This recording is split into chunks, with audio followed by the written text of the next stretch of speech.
আমি সুদীপ্তা, এভি নিউজে আপনাদের সকলকে স্বাগত। প্রথমেই চোখ রাখবো নিউজ হেডলাইন্সে।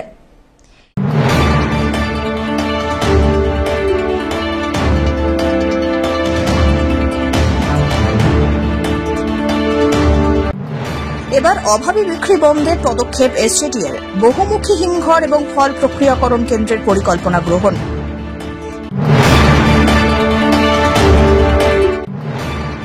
সুযোগকে কাজে লাগিয়ে কাঁচা চা পাতার ওজনে কারচুপি, বটলি ফ্যাক্টরির সঙ্গে ভারতীয় টি বোর্ডের গোপন আতাতের অভিযোগ ক্ষুদ্র চা চাষীদের।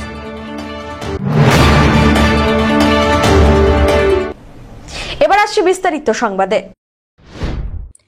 এবার অভাবী বিক্রি বন্ধে বড় পদক্ষেপ এসজেডিএর। জলপাইগুড়ির বেরুবাড়ি এবং কোচবিহারের হলদিবাড়ির কৃষকদের যাতে টমেটো এবং কাঁচা লঙ্কার মতো অর্থকরী সবজি সংরক্ষণের অভাবে অল্প দামে বিক্রি করতে না হয়, তার জন্য তৈরি করা হবে বহুমুখী হিমঘর ও ফল প্রক্রিয়াকরণ কেন্দ্র। বেরুবাড়িতে এসজেডিএর 10 নম্বর এবং বিভিন্ন জমিতে তৈরি হবে এই কেন্দ্র। উত্তরবঙ্গে সবচেয়ে বেশি লঙ্কা এবং টমেটো উৎপাদন হয় এই এলাকায়। এই পরিকল্পনা বাস্তবায়িত হলে উপকৃত হবেন বহু কৃষক। চাষাবাদ ছেড়ে অন্য পেশা বেছে নিতে হবে না আর তাঁদের। এই নিয়ে স্থানীয় কৃষক এবং ব্যবসায়ীদের সঙ্গে কথা বলে পরিকল্পনা বাস্তবায়িত করা হবে বলে জানিয়েছেন এসজেডিএর চেয়ারম্যান দিলীপ তুকার। 12 বছর আগে এই জমিটি চিহ্নিত করে এসজেডিএ। বেরুবাড়িতে আমাদের খুব সুন্দর একটা জায়গা আছে, আমরা দেখেছি, আজকে সব দেখেছি, সব বাউন্ডারি করা খুব সুন্দর জায়গায় 10 একরের মতন জায়গা আছে। এটা আমরা দেখেছি, আমরা বলেছি আমাদের আধিকারিকদের জন্য সঙ্গে, আমরা আজকে ডিএম এর সঙ্গে কথা বলছি।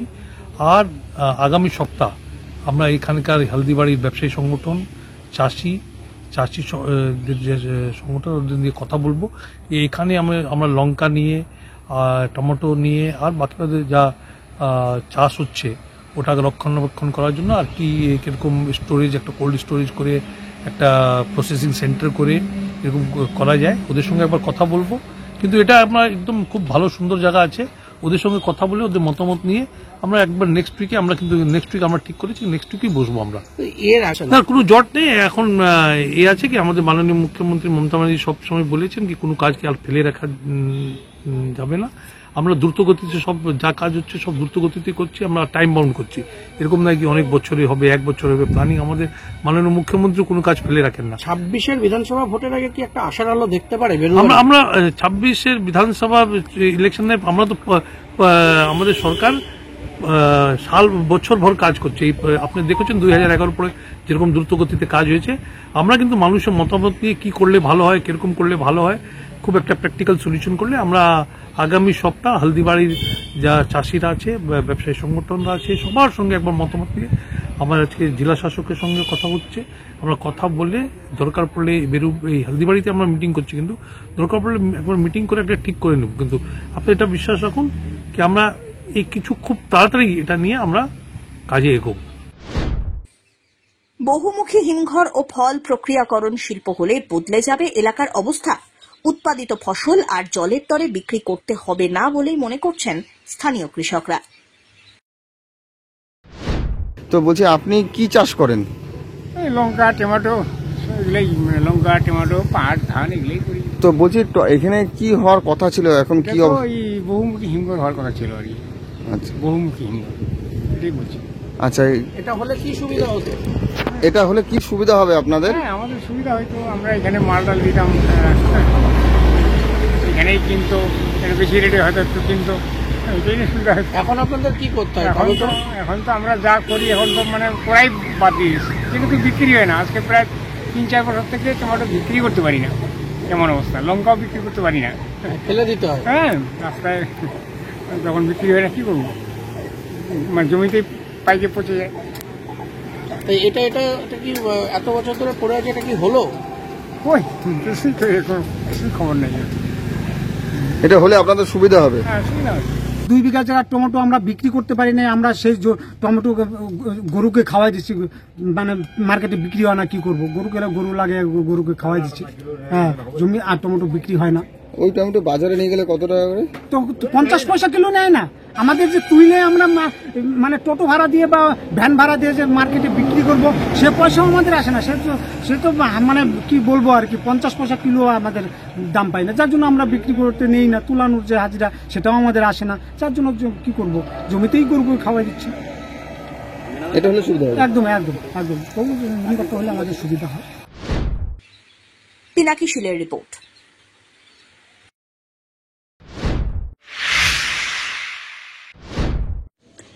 ব্যাটালি ফ্যাক্টরির সঙ্গে ভারতীয় টি বোর্ডের গোপন আঁতাত চলছে, এমনটাই অভিযোগ ক্ষুদ্র চা চাষীদের। আর সেই সুযোগকে কাজে লাগিয়ে কাঁচা চা পাতার ওজনে কারচুপি এবং জলের ঘাটতি দেখানো হচ্ছে, যার জেরে চরম আর্থিক ক্ষতির মুখে ক্ষুদ্র চা চাষীরা।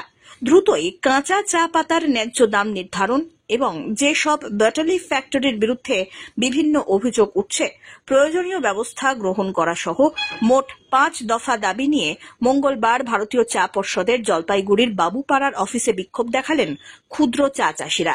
প্রতিবাদ স্বরূপ অফিসের সামনে কাঁচা চা পাতা ফেলে বিক্ষোভ চলে। জলপাইগুড়ি ও কোচবিহারের ক্ষুদ্র চা চাষীরা উপস্থিত ছিলেন এই বিক্ষোভে। West Bengal United forum of small tea growers অ্যাসোসিয়েশনের তরফ থেকে এই দিনের বিক্ষোভ কর্মসূচি চালানো হয়। ক্ষুদ্র চা চাষীরা একজোট হয়ে বাবুপাড়ার অফিসে জমায়েত হন এই দিন। জলপাইগুড়ি জেলা ক্ষুদ্র চা চাষী সমিতির জেলা সম্পাদক বিজয় গোপাল চক্রবর্তী বলেন, প্রায় 10 লক্ষ মানুষের কর্মসংস্থান চলছে ক্ষুদ্র চা বাগান থেকে।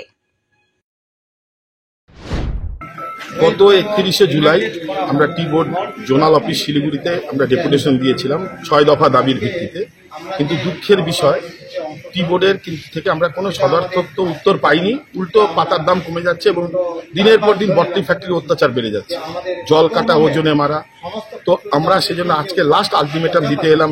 আমরা আজকে শুধু আমরা না, উত্তরবঙ্গের প্রত্যেকটা জেলাতে বিভিন্ন যেখানে রিজিওনাল অফিস আছে সেখানে আমরা একটা এই বিক্ষোভ এবং ধর্ণা কর্মসূচি এবং ডেপুটেশন দিচ্ছি পাতা ফেলে, যে আমরা কতটা অসহায় অবস্থার সম্মুখীন। আগামী 10 দিন সময় দেওয়া হবে, 10 দিনের মধ্যে যদি না হয় অবস্থার তাহলে আমরা পুজোর আগে আরো বৃহত্তর আন্দোলনের পথে যাব। আমরা আর্থিকভাবে খুব কঠিন সম্মুখীন। 13 টাকা যেখানে উৎপাদন খরচা 20 টাকা, সেখানে 13 টাকা 14 টাকা, তার মধ্যে জল মেরে পাতার দাম 7 টাকা 8 টাকা করা হচ্ছে। এবং কিছু কিছু বটলি ফ্যাক্টরি আমরা দেখছি যে তারা কালার পর্যন্ত মেশাচ্ছে, কিন্তু টি বোর্ড তাদের লাইসেন্স পর্যন্ত ক্যান্সেল করছে না। তাই এটা নিশ্চয়ই কোনো গোপন আঘাত আছে টি বোর্ডের সাথে। তো এবং সবচেয়ে দুঃখের বিষয়, আজকে উত্তরবঙ্গের 10 লক্ষ মানুষ এর সাথে প্রত্যক্ষ পরোক্ষভাবে জড়িত থাকছে। আমরা অবহেলিত।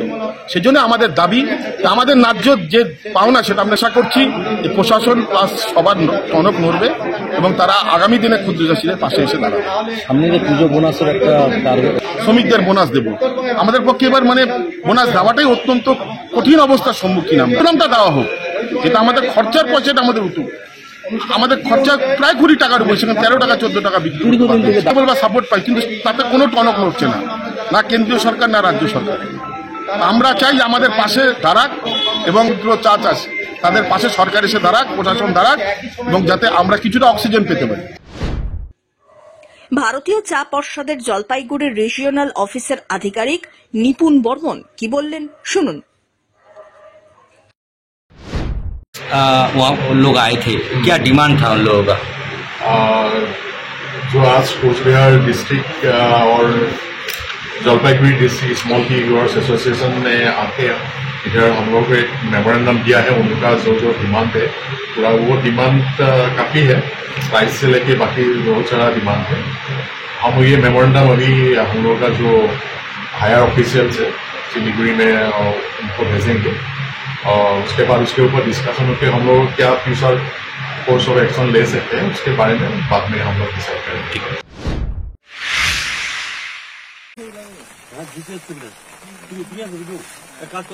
যতক্ষণ প্যাকিং না করা হয় ততক্ষণ ভিডিও দিই, কোথাও বুঝতে পারলাম যতক্ষণ দিয়েছে না করা মানে অনেকে ওর উপরে লাফালাফি করে মরে যায়, হার্ট কাট করার সমস্যা দেওয়া যাবে। আর ঠিক আছে, খাইতে ভালো পায়ের সামনে পাতা হাঁটো।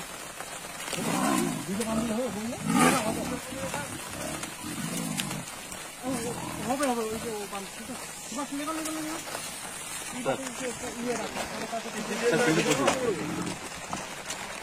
হ্যাঁ স্যার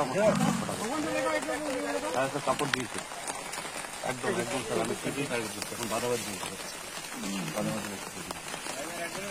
হ্যাঁ হ্যাঁ হ্যাঁ স্যার ফোন করেছি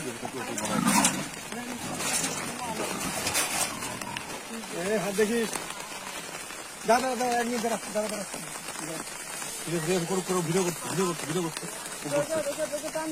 একজন ভিডিও করে ঠিকঠাক করতে তার গান দিতে পারে।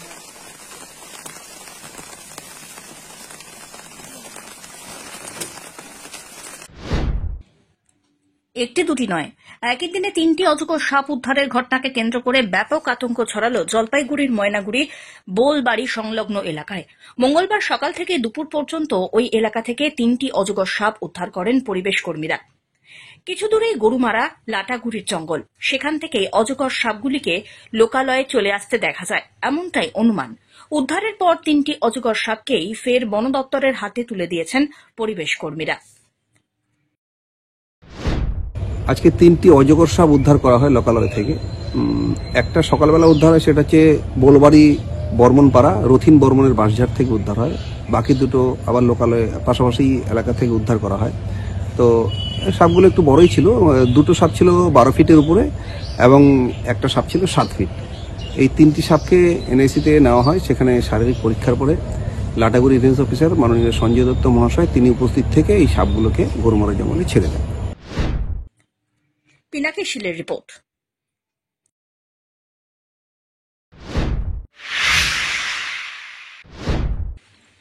বাইক দুর্ঘটনার পর মারধরের শিকার হয়ে আশঙ্কাজনক অবস্থায় চিকিৎসাধীন মাহুতপাড়ার যুবক এমডি সোহেল, বয়স 20 বছর। চিকিৎসার বিপুল খরচে হিমশিম খাচ্ছে তার পরিবার। এই পরিস্থিতিতেই পাশে দাঁড়ালো জলপাইগুড়ি নির্মাণ শ্রমিক সংগঠন। মঙ্গলবার সংগঠনের পক্ষ থেকে যুবকের পরিবারের হাতে 15,000 টাকা তুলে দেওয়া হয়। ঘটনাটি ঘটেছে গত 24 অগস্ট। সেই দিন বাইক নিয়ে জমিদার পাড়া এলাকায় দুর্ঘটনার শিকার হন সোহেল। পরিবারের দাবি, দুর্ঘটনায় গুরুতর আঘাত না পেলেও স্থানীয় কয়েকজন উত্তেজিত মানুষ তাকে ব্যাপকভাবে মারধর করে। প্রচণ্ড প্রহার করা হয় মাথায়। প্রথমে তাকে উদ্ধার করে জলপাইগুড়ি সুপার স্পেশালিটি হাসপাতালে ভর্তি করা হয়। পরে অবস্থার অবনতি হলে শিলিগুড়ির এক বেসরকারি নার্সিংহোমে স্থানান্তরিত করা হয়। সেখানেই মাথায় গুরুতর অস্ত্রোপচার করা হয়েছে এবং বর্তমানে আইসিইউতে ভর্তি তিনি। পরিবারের অভিযোগ, চিকিৎসার খরচ ইতিমধ্যেই কয়েক লক্ষ টাকা ছাড়িয়েছে। গরিব পরিবারের পক্ষে এত বড় খরচ বহন করা সম্ভব নয়। তাই সমাজের সহৃদয় মানুষের কাছে সাহায্যের আবেদন জানিয়েছেন তারা। একই সঙ্গে প্রশ্ন উঠছে, দুর্ঘটনার পর কেন তাকে মারধর করা হলো এবং এর নেপথ্যে কারা জড়িত? এ বিষয়ে জলপাইগুড়ি কোতোয়ালি থানায় লিখিত অভিযোগ দায়ের করেছে পরিবার। সহযোগিতার জন্য পরিবারের পক্ষ থেকে একটি নম্বর দেওয়া হয়েছে, সেটি হল 9134293821। এই নম্বরে যোগাযোগের পাশাপাশি অনলাইন মারফত সাহায্য পাঠানো যেতে পারে বলেও আবেদন করা হয়েছে। তো খুব খারাপ। সাধারণ একটা মার্বেল লেবার আর কি, মার্বেলের লেবারি কাজ করে। তাই আমরা দেখলাম যে এই নিরীহ পরিবার একটা, তা আমাদের সংগঠনের পক্ষ থেকে আমরা এই 15,000 টাকা এদের সহযোগিতা করবার জন্য আমাদের শ্রমিক সবাই এবং কি যত ঠিকাদার আছে সবাই এসে আমরা 15,000 টাকা এনাদের একটা অনুদান করলাম, যে বাচ্চাটা যাতে 18 বছরের একটা বাচ্চাই বলা যায়, সে যাতে খুব সুস্থভাবে যাতে আবার বাড়িতে ফিরে আসে, মায়ের কোলের ছেলে মায়ের কোলে যাতে আসে, এইটাই আশা রাখবো। দেখুন, এটা হয়েছিল 24 তারিখে একটা অ্যাক্সিডেন্ট হয়, সেখানে বাচ্চা অ্যাক্সিডেন্ট হয়, বাচ্চাটাকে লাগছে, কিন্তু তারপরে ওখানকার কিছু শোনা যাচ্ছে আর কি, আমরা যাইটা জানতে পারি যে কিছু ছেলে ওখানে মারধর করার পরে তাকে জঙ্গলে রেখে দেয়। পুলিশ যাওয়ার পরে পুলিশ কি করে, পুলিশ বাচ্চাটাকে নিয়ে আসে, ট্রিটমেন্টে আসে, কিন্তু ওই ছেলেটা যেটা অ্যাক্সিডেন্ট হয়েছে সেই ছেলে ওখানে জঙ্গলেই পড়ে থাকে। এবার আমরা যেটা আউটসাইড থেকে শুনতে পারি যে ওখানে ছেলেটাকে প্রচন্ড মারধর করা হয়েছিল।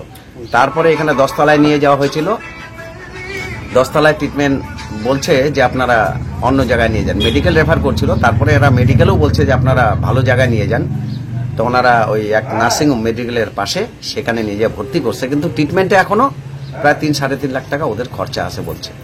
সাধারণ মানুষ, দেখুন জলপাইগুড়ি ডিস্ট্রিক্টে তো প্রচুর মানুষ আছে, যদি 2 টাকা করে দেয় তাতেও কিন্তু প্রচুর টাকা। হ্যাঁ, তা আমরা আশা রাখবো যে জলপাইগুড়ি যত মানুষ আছে সবাই যদি কিছু করে সহযোগিতা করে, তাদের কাছে আমরা চিরজীবন কৃতজ্ঞতা জ্ঞাপন করব। সব্যসাচী মজুমদারের রিপোর্ট।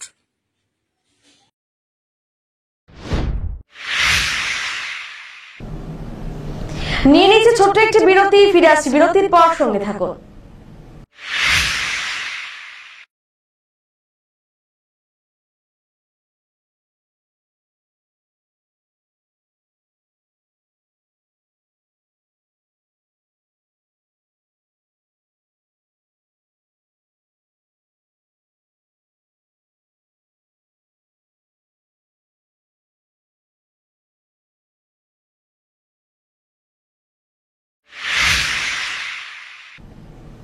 ফিরে এলাম বিরতির পর। গণসংগঠন এবং ট্রেড ইউনিয়নগুলির সদর সমন্বয় কমিটির আহ্বানে জলপাইগুড়ি শহরে অনুষ্ঠিত হয়ে গেল যুদ্ধবিরতির শান্তি মিছিল। সোমবার সন্ধ্যাবেলায় বাবুপাড়ার কর্মচারী ভবন থেকে মিছিলটি শুরু হয়ে শহরের বিভিন্ন রাস্তা পরিক্রমা করে বড় পোস্ট অফিস মোড়ে এসে শেষ হয়। এদিনের এই শান্তি মিছিলে নেতৃত্ব দেন 12 জুলাই কমিটির যুগ্ম আহ্বায়ক বাণীব্রত সাহা ও প্রদীপ কর্মকার, শ্রমিক নেতা পীযূষ মিশ্র, প্রকাশ রায়, মহিলা নেত্রী পর্ণা নাগ চক্রবর্তী, যুব নেতা দেবরাজ বর্মন, দেবব্রত ঘোষ এবং ছাত্রনেতা অর্ণব সরকার, পাপাই মোহাম্মদ প্রমুখ। মিছিল থেকে ভারতের ওপরে মার্কিন আগ্রাসন এবং প্যালেস্টাইনের উপর ইসরায়েলি হামলার প্রতিবাদে ধিক্কার ধ্বনি ওঠে। একই সঙ্গে সাম্রাজ্যবাদের বিরুদ্ধে শান্তির পক্ষে স্লোগানে মুখরিত হয় গোটা শহর। 1 সেপ্টেম্বর সাম্রাজ্যবাদ বিরোধী দিবস এবং যুদ্ধ বিরোধী দিবস। প্রতি বছরই এই দিনে আমরা শান্তির সপক্ষে এবং যুদ্ধের বিরুদ্ধে মিছিল করি। তাই জলপাইগুড়িতে আমরা শ্রমিক, কর্মচারী, শিক্ষক সকলে মিলে, ছাত্র, যুব, মহিলারা মিলে আজকে যুদ্ধ বিরোধী মিছিল আমরা করলাম। প্রতি বছর করা হয়? প্রতি বছরই এটা করা হয়। এই বছর বেশি তাৎপর্যপূর্ণ, কারণ এই বছরে ইসরায়েল গাজার উপরে যেভাবে আক্রমণ চালিয়ে যাচ্ছে, এখন পর্যন্ত প্রায় 63,000-এর উপরে মানুষ খুন হয়েছে এবং অর্ধেকের বেশি নারী এবং পুরুষ। সাংবাদিকরা খুন হচ্ছে, চিকিৎসকরা খুন হচ্ছে। এই জন্য এই বছরে এই মিছিলের তাৎপর্য আরো বেশি। সব্যসাচী মজুমদারের রিপোর্ট।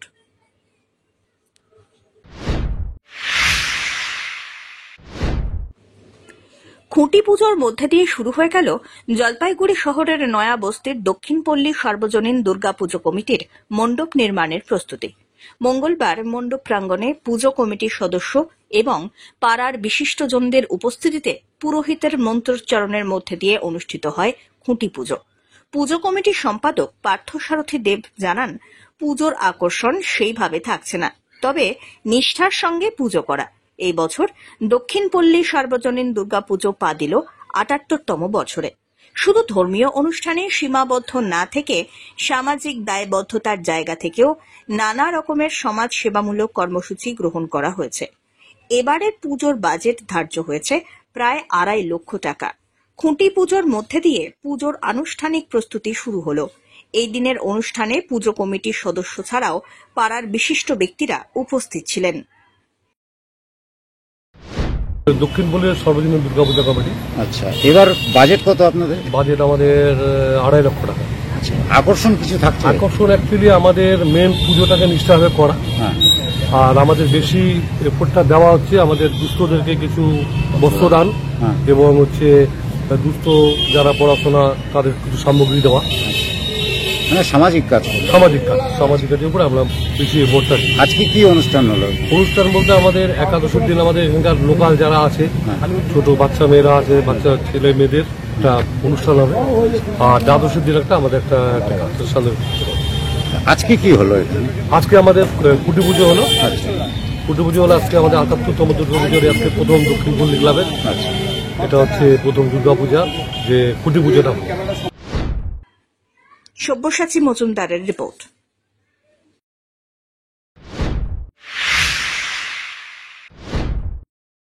এবারেও বেলা শেষে কাঞ্চন দর্শন। মঙ্গলবার বিকেল বেলায় জলপাইগুড়ি শহর এবং সংলগ্ন এলাকা থেকে স্পষ্ট দেখা মিলল হিমালয়ের তুষার শুভ্র শৃঙ্গ কাঞ্চনজঙ্ঘার। সোমবার সকালবেলাতেই জলপাইগুড়ি এবং শহর সংলগ্ন এলাকা থেকে দেখা গিয়েছিল কাঞ্চনজঙ্ঘার অপরূপ সৌন্দর্য, আর সেই সৌন্দর্যেরই আরও একবার সাক্ষী থাকলেন জলপাইগুড়িবাসী। সোমের পাশাপাশি মঙ্গলবারেও দেখা মেলে হিমালয়ের এই রজত শুভ্র শৃঙ্গের। আর এবার বিকেল বেলায় এই বিরল দৃশ্য দেখাতে রীতিমতো আপ্লুত হয়ে পড়েন বাসিন্দারা। পাশাপাশি এই মুহূর্তে যারা জলপাইগুড়িতে ঘুরতে গিয়েছেন সেই সব পর্যটকরাও কাঞ্চনজঙ্ঘার অপরূপ মোহিত করা সৌন্দর্য দেখে রীতিমতো নির্বাক হয়ে রয়েছেন। শেষ করবার আগে নিউজ হেডলাইন্স আরো একবার।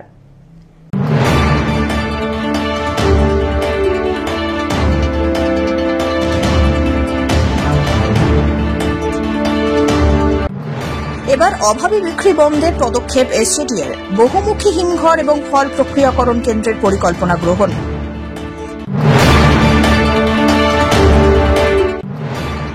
সুযোগকে কাজে লাগিয়ে কাঁচা চা পাতার ওজনে কারচুপি, বটলি ফ্যাক্টরির সঙ্গে ভারতীয় টি বোর্ডের গোপন আতাতের অভিযোগ ক্ষুদ্র চা চাষীদের।